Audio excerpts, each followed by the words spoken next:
Hi, Chloe. Hello. We had the pleasure of doing an interview with you a couple of weeks ago. So I have messages from all the readers. The comment section below the interview was filled with love and admiration for you and everything you said. So I'm really happy to be back and be talking to you about Bad Neighbors 2. I know for a fact that you're a feminist. So at first I was surprised to see you playing a sorority college girl, because usually those roles are heavily stereotyped.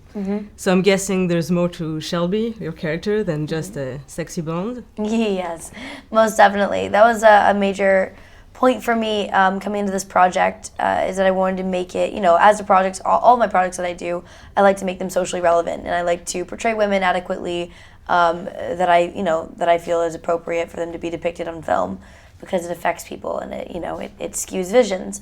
So actually this story is about a young woman who's actually trying to buck the system, and she's trying to change it and make it to where sororities have the same rights and rules as fraternities do.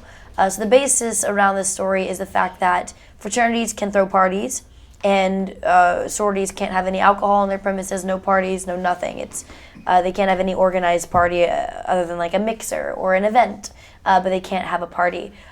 So basically these three girls start up their own feminist sorority where they're able to do whatever they want safely and not be objectified, and be able to get wasted and not feel that they're unsafe in their own home, and be able to wear whatever they want to wear and feel beautiful in whatever makes them feel beautiful. So it's actually adverse of the stereotypical sorority kind of stereotype.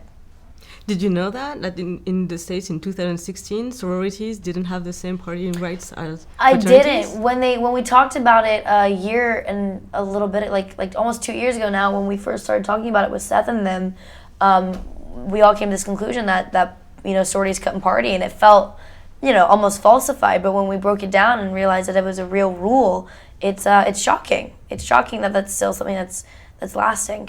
Well, the way college sororities are shown in movies, they often associate being popular with bullying, harassing people. Exclusivity. Yeah, they have a lot of body shaming also. So, well, if you actually were the leader of a sorority, what would it be like? I was talking about this the other day. I mean, honestly, I'm very I'm not super educated, surrounded, like the way I would look at it is my sorority would honestly be based around a lot of education, and I would have a lot of I would have book clubs and history night, and we'd dress up as our favorite historic figures and stupid stuff like that. I wouldn't, honestly, it would kind of be what some people would view as a boring sorority, because I wouldn't have many parties.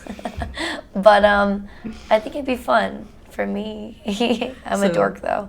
Less partying and more education. Yeah, just dorky parties. Let's all get together and watch the History Channel. Or HGTV. Well, you could mix it up with the partying spirit by doing sex education, which is also lacking a lot in the States, right? That's true. There you go. You can do that. I've seen you played a really varied range of characters, from superhero in action movie, very emotional part in If I Stay, and now sorority college girl in the sequel. So I'm really curious to know what draws you to a script, to a character when you read a script.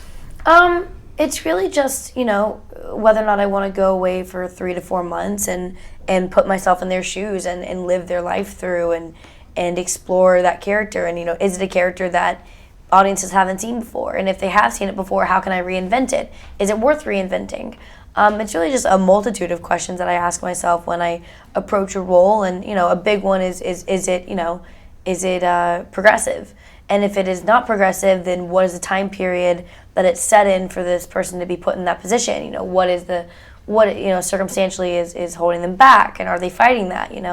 So it's a multitude of questions, and ultimately it also does come down to just societal, what's progressive in society right now, and also what is fun for me to jump into for 3 to 4 months.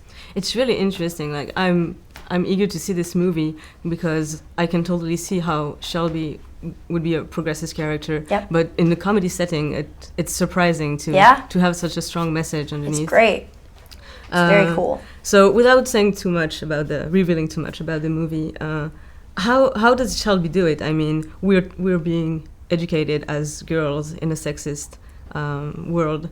So how does Shelby breaks down these barriers to start the sorority? I mean, to she take just leadership. does it. She just, she and two other girls are sitting in their dorm after going to a frat party, and they're like, that sucked. Like, that wasn't fun at all. Like, that's not a fun thing for us to go do. We felt weird, and we felt like we couldn't have a good time because the guys are being creepy. Like, let's do something about it. And Shelby's like, look, like, why don't we do our own thing? Why don't we start our own sorority where we can party and drink or don't drink and wear onesies if we want to? Like, do whatever we want to and not feel obligated to be a specific way for anyone, man or woman, and just follow our own rules. And, they get their money together, and then they start rushing girls and get money from them to pay for the house, and then it just kind of all kicks off. It's it's really just a kind of a real college story in the sense that in college, if you do want to make a difference, if you want to make things happen, if you get up and you use your voice, you actually can usually make a pretty big wave. Did you get to improvise a lot with your co-actress on the set? Yeah, almost every scene was like 90% improv. Really? We started like the first take scripted, and then it would just kind of go from there. Awesome. Yeah. Did you know Kiersey Clemens and Beanie Felchin before this project? Not before filming. I knew like Kiersey from like watching Dope and like seeing her in that movie and in what's it called, in Transparent and all those different things that she's done. I was a really big fan of Kiersey's already, but I hadn't seen Beanie in anything yet. But we had some mutual friends, so I actually knew Beanie. And then making the movie, we all became really close friends. Do you have any upcoming projects that you want to talk about? Yeah, I mean, my next movie is The Little Mermaid, which I'll be making in June. And then I have November Criminals and Brain on Fire coming out this year. Well, you definitely have a lot of fans in Madmoizelle.com, and so we'll send you a lot of support in your upcoming projects. Thank you. Thank you so much. Again, people are kind of all for equality until they feel it starts to infringe on what they like to do, basically, and so which is silly, but